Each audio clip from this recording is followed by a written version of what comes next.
সিরিয়ায় বাশার আল আসাদ সরকারকে যখন উৎখাত করা হলো তখন সেটা শুধু তার প্রেসিডেন্ট হিসেবে দেশ শাসনের ২৪ বছর নয়, বরং তার পরিবারের ৫০ বছরের শাসনের অবসান হলো। ২০০০ সালে তিনি প্রেসিডেন্ট হওয়ার আগে তার বাবা হাফিজ আল আসাদ ৩ দশক দেশটির প্রেসিডেন্ট ছিলেন। এখন হায়াত তাহরির আল শামের নেতৃত্বে বিদ্রোহীরা সেখানে অন্তর্বর্তী সরকার গঠন করছে, আর একই সাথে অনিশ্চিত হয়ে পড়েছে ক্ষমতাচ্যুত প্রেসিডেন্ট, তার স্ত্রী ও সন্তানদের ভবিষ্যৎ। তারা এখন রাশিয়ায়, সেখানে তাদের রাজনৈতিক আশ্রয় দেওয়া হয়েছে। কিন্তু সামনে কি অপেক্ষা করছে তাদের জন্য? আসাদ রাশিয়ায় পালালেন কেন? সিরিয়ার গৃহযুদ্ধে রাশিয়া ছিল আসাদের কট্টর মিত্র।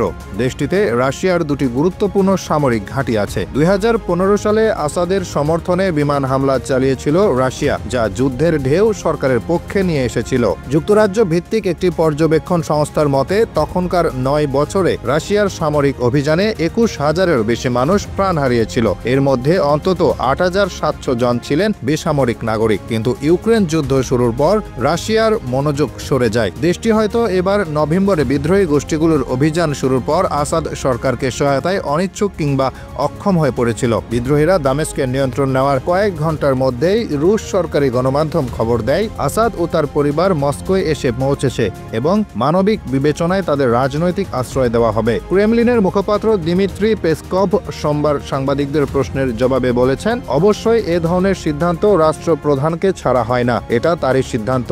রাশিয়ার সাথে আসাদের সম্পর্ক, বিশেষ করে মস্কোর সম্পর্কের যথেষ্ট প্রমাণ আছে। দ্য ফিনান্সিয়াল টাইমস ২০১৯ সালের অনুসন্ধানে মস্কোতে আসাদ পরিবারের ১৮টি বিলাসবহুল অ্যাপার্টমেন্টের খোঁজ পেয়েছিল। গৃহযুদ্ধের সময় কোটি কোটি ডলার সিরিয়ার বাইরে রাখার চেষ্টার অংশ হিসেবে এগুলো কেনা হয়েছিল।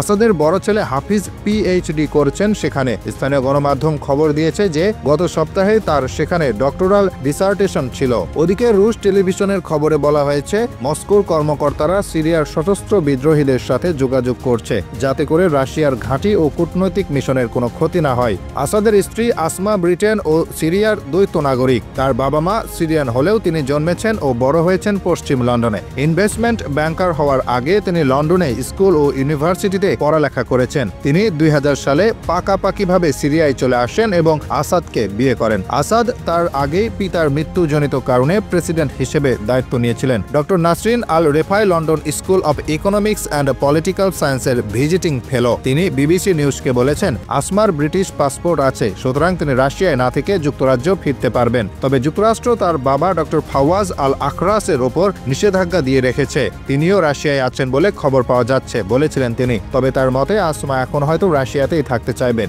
মেইল অনলাইনের এক খবরে প্রতিবেশীকে উদ্ধৃত করে বলা হয়েছে, আসমার বাবা একজন কার্ডিওলজিস্ট আর মা সাহার একজন অবসরপ্রাপ্ত কূটনীতিক। তারা মস্কোতে অবস্থান করতে চেয়েছেন যাতে করে এ সময় তাদের মেয়ে ও মেয়ে জামাইয়ের পাশে থাকতে পারেন। আসাদ দম্পতির ৩ সন্তান, হাফিজ, জেইন আর কারিম। যুক্তরাষ্ট্রের পররাষ্ট্র দপ্তর ২০২২ সালে কংগ্রেসে দেওয়া এক রিপোর্টে বলেছিল আসাদ পরিবারের ১ থেকে ২ বিলিয়ন ডলারের সম্পদ আছে। যদিও মনে রাখতে হবে যে এটা হিসেব করা কঠিন, কারণ তাদের সম্পদ বিভিন্ন রিয়েল এস্টেট প্রপার্টি কর্পোরেশন কিংবা অফশোর কোম্পানির অ্যাকাউন্টে ছড়িয়ে ছিটিয়ে আছে। ওই রিপোর্টে বলা হয়েছিল আসাদ ও আসমা সিরিয়ার অর্থনীতির বড় খেলোয়াড়দের ঘনিষ্ঠ। তাদের কোম্পানি ব্যবহার করে তারা অর্থ পাচার করেছেন কিংবা অবৈধভাবে অর্থ আয় করেছেন। এমনকি সিরিয়ার অর্থনৈতিক সংকট নিরসনে যে কমিটি করা হয়েছে সেখানে আসমার প্রভাব ছিল। ওই কমিটি সিরিয়ার খাদ্য ও জ্বালানি ভর্তুকি, বাণিজ্য ও মুদ্রার বিষয়ে গুরুত্বপূর্ণ সিদ্ধান্ত গ্রহণ করত। এছাড়া সরকারি বাহিনী নিয়ন্ত্রিত এলাকা পুনর্গঠনে যেসব বিদেশি সাহায্য এসেছে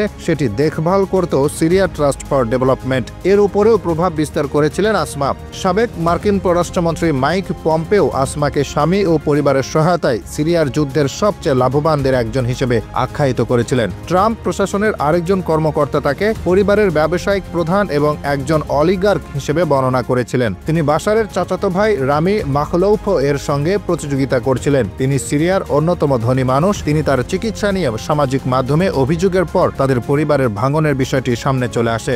আসাদ কি বিচারের মুখোমুখি হবেন? আসাদের পতনের পর অ্যামনেস্টি ইন্টারন্যাশনালের মহাসচিব বলেছেন, সিরিয়ার মানুষ ভয়াবহ মানবাধিকার লঙ্ঘনের শিকার হয়েছে এবং এর ফলে বড় ধরনের মানবিক বিপর্যয় রয়েছে। এর মধ্যে আছে রাসায়নিক অস্ত্র ও ব্যারেল বোমা হামলা সহ বিভিন্ন ধরনের যুদ্ধাপরাধ। এর সাথে ছিল হত্যা, নির্যাতন, গুম, খুনের যুদ্ধের মতো মানবতা বিরোধী অপরাধ। তিনি আন্তর্জাতিক আইন ও মানবাধিকারের মারাত্মক লঙ্ঘনের তদন্ত ও বিচার নিশ্চিতের জন্য আন্তর্জাতিক সম্প্রদায়ের প্রতি আহ্বান জানিয়েছেন। সিরিয়ার ইসলামপন্থী বিদ্রোহীদের নেতা বলেছেন, রাজনৈতিক বন্দীদের যারা নির্যাতন করেছে তাদের নাম তারা প্রকাশ করবেন। আবু মোহাম্মদ আল জোলানি বলেছেন, অন্য দেশে পালিয়ে যাওয়া কর্মকর্তাদের ফিরিয়ে আনার চেষ্টা করবেন তারা। ফ্রান্সে আসাদের বিরুদ্ধে গ্রেফতারি পরোয়ানা দিয়েছেন একজন বিচারক। 2013 সালে রাসায়নিক হামলার ঘটনার জন্য এ পদক্ষেপ নেওয়া হয়েছে। রাশিয়া নিজের নাগরিকদের কখনো প্রত্যর্পণ করে না, তবে অন্য দেশের নাগরিকদের জন্য আইনি প্রক্রিয়া আছে। আসাদ রাশিয়া ছেড়ে অন্য কোনো দেশে যাবেন না যেখান থেকে তাকে সিরিয়ায় ফেরত পাঠানোর সুযোগ আছে বা তাকে অপরাধের জন্য অভিযুক্ত করার সুযোগ হতে পারে।